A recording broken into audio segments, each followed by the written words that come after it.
No vídeo de hoje vou falar quais são as 17 doenças graves reconhecidas pelo INSS e que geram o direito ao benefício de auxílio-doença ou aposentadoria por invalidez.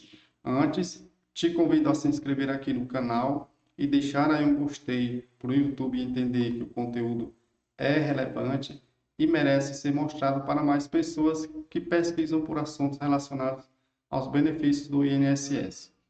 E se você ativar o sininho de notificação, sempre que eu publicar um vídeo novo, o YouTube irá te enviar uma notificação. E agora vamos direto para o assunto. A lei traz uma lista com 17 doenças que geram direito aos benefícios previdenciários, mas de início já vou avisando que esse rol não é taxativo, ou seja, pode uma doença que não está incluída nessa lista gerar o direito ao auxílio-doença ou aposentadoria por invalidez.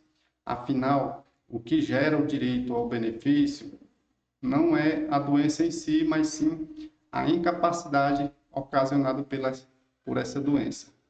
Deixo bem claro que para essa lista de doenças que irei falar, você não precisa cumprir a carência, que é o tempo mínimo exigido de contribuição para ter direito ao benefício, mas terá que comprovar os outros requisitos, que são a qualidade de segurado e a sua incapacidade para o exercício da sua atividade. A incapacidade para o trabalho pode ser temporária ou permanente e, diante de uma doença grave, a lei criou uma lista de doenças consideradas muito graves, facilitando assim o acesso aos benefícios previdenciários para essas pessoas.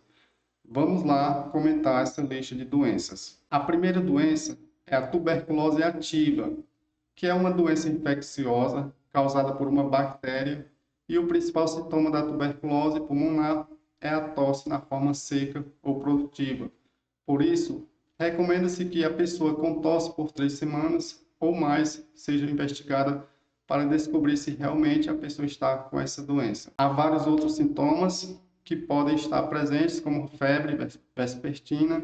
Se a pessoa for constatada com essa doença nesse estágio, ela com certeza será considerada incapacitada para o trabalho. A segunda doença é a hanseníase, que é uma doença também infecciosa crônica, causada por uma bactéria, e pessoas acometidas por essa doença podem ter mudança ou perda da sensibilidade da pele e ainda podem ter a perda da força muscular nas mãos, braços, pernas, olhos e podendo ter a incapacidade permanente comprovada também.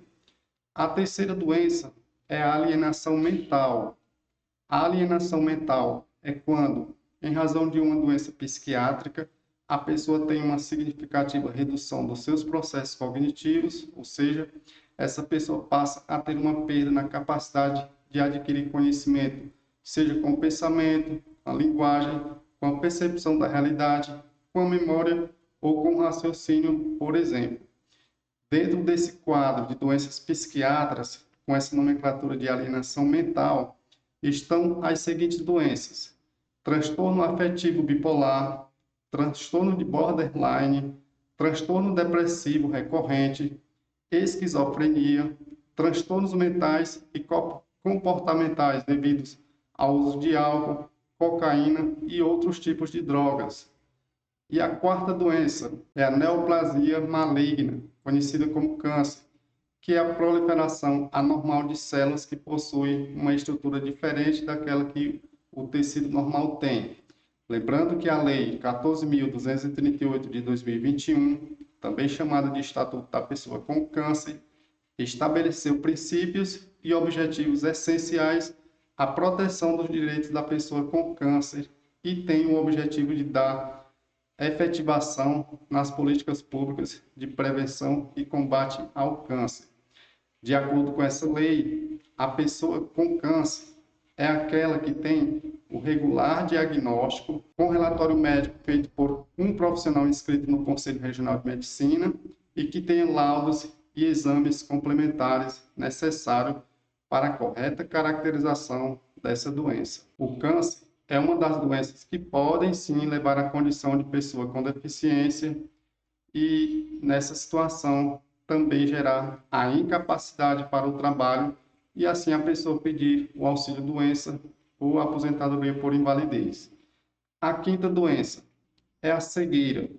No caso da cegueira, o direito é somente para aquelas pessoas que possuem a cegueira total, mas é possível sim discutir judicialmente a situação de quem tem cegueira parcial.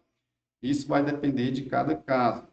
Lembrando que em 2021 houve um reconhecimento da condição de pessoa com deficiência para aqueles que possuem a visão monocular. Isso foi muito importante, porque foi um importante avanço para quem é portador de cegueira parcial, mas eu lembro aqui que isso não significa que a pessoa com visão monocular tenha direito a algum benefício sem a exigência da carência, como no caso da cegueira total. E a sexta doença é a paralisia irreversível e incapacitante, também conhecida como AVC, acidente vascular cerebral. Essa doença tem como característica a perda da capacidade do movimento voluntário do músculo em decorrência de um problema neurológico. É uma doença considerada irreversível e incapacitante quando, mesmo com a utilização dos medicamentos e terapias necessárias para a recuperação, a paralisia permaneça e continue afetando a mobilidade e a sensibilidade da pessoa. Neste caso, a dispensa da carência que a lei concede para os casos de paralisia, que é o acidente vascular cerebral, somente vale para a paralisia irreversível e incapacitante. Sétima doença é a esclerose múltipla, que é uma doença inflamatória e autoimune.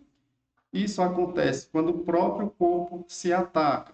Pode atingir o cérebro, os nervos ópticos, a medula espinhal, e a pessoa que tem esclerose múltipla é como se seus neurônios não conseguissem mais se comunicar com o cérebro.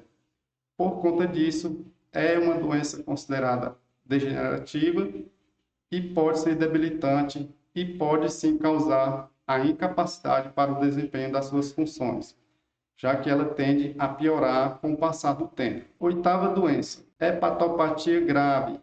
A hepatopatia grave representa um conjunto de doenças que atingem severamente o fígado. As mais comuns são infecção pelo vírus das hepatites B e C e hepatite alcoólica, causada pelo consumo excessivo de álcool e acúmulo de gordura no órgão. As crônicas, nesse caso, que evoluem ao longo do tempo, podem levar à cirrose e à necessidade de transplante de fígado.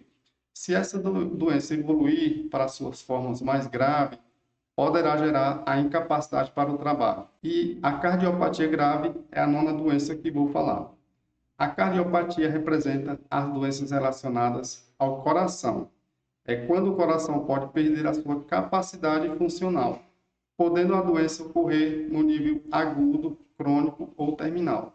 São exemplos de cardiopatia: a insuficiência cardíaca, a insuficiência coronariana, arritmia complexas ou hipertensão arterial.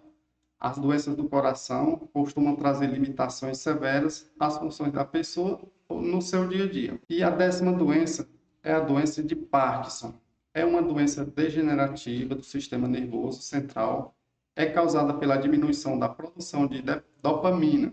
O principal sintoma dessa doença é o tremor incontrolável no corpo e a rigidez nos músculos, fazendo com que os movimentos fiquem mais lentos e sem a coordenação motora, além da falta de equilíbrio. Décima primeira doença, espondiloartrose anquilosante.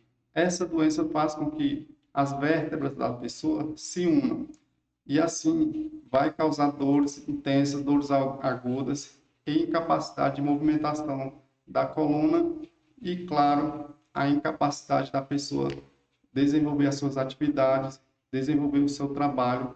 E, claro, nessa situação, a pessoa pode sim ser beneficiada de auxílio-doença ou aposentadoria por invalidez. 12ª doença, estado avançado da doença de Paget, também conhecida como osteite deformante. Essa doença impede a substituição de tecido ósseo por tecido ósseo novo. é uma condição crônica, incurável e incapacitante. 13ª doença, nefropatias graves. São as doenças que atingem principalmente os rins, podendo causar insuficiência renal e deixando a pessoa incapacitada para o trabalho também. 14ª doença, a síndrome da deficiência imunológica adquirida, que é a AIDS. Ocorre quando há o enfraquecimento do sistema de defesa do corpo humano e, por consequência, a pessoa infectada fica suscetível a contrair doenças e infecções tais como pneumonias, alguns tipos de câncer, o que irá gerar a incapacidade para o trabalho e assim a pessoa necessitar do auxílio-doença ou da aposentadoria por invalidez. 15ª doença. Essa doença é um pouco diferente. Ela acontece quando um material radioativo é absorvido pelo corpo de uma pessoa. Nesse caso, a pessoa contaminada por radiação pode ter direito também ao auxílio-doença e à aposentadoria por invalidez. Vai depender da gravidade da doença e das consequências que a doença traz para a capacidade laborativa da pessoa contaminada nesse caso. 16ª doença, acidente vascular encefálico agudo, também conhecido como AVC, e acontece quando vasos que levam sangue ao cérebro entopem ou se rompem, provocando a paralisia da área cerebral, que fica sem circulação sanguínea. E a 17ª doença é o abdômen agudo cirúrgico, que pode ser definido como uma dor abdominal de aparecimento súbito, não traumático, que pode necessitar de intervenção cirúrgica ou não, e pode ser considerada também uma doença incapacitante, e nesse caso, a pessoa também ser beneficiária do auxílio doença ou da aposentadoria por invalidez. Vou lembrar mais uma vez que o fato de a lei trazer essa lista com 17 doenças não significa que as doenças que não fazem parte dessa lista não possam gerar o direito ao benefício, pois o que gera o direito é a incapacidade e não a doença em si. Se ficar alguma dúvida, deixe aqui nos comentários do vídeo, deixe aí um gostei, se inscreva no canal. Obrigado por assistir até o final e até o próximo vídeo.